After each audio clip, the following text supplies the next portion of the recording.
If you are plowing an open or low side rail bridge, one that is open or low enough to allow the snow to go through or over, and if there is not another roadway or railroad below, then you will plow it much the same as a road, moving the snow to the right, over or through the bridge barrier.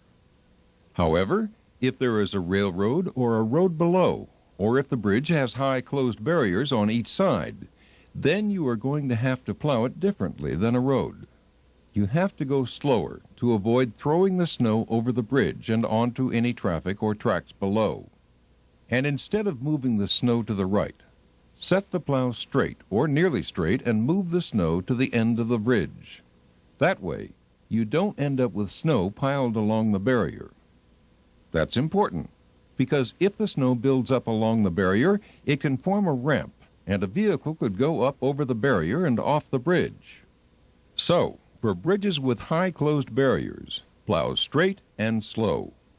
On super elevated bridges, always move as much snow as possible to the low side of the bridge.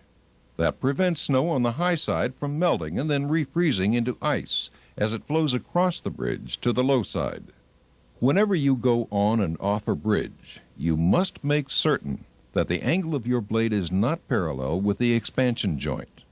If it is, the blade can fall into the expansion joint and cause considerable damage. Also, be especially careful when plowing truss or pony truss bridges.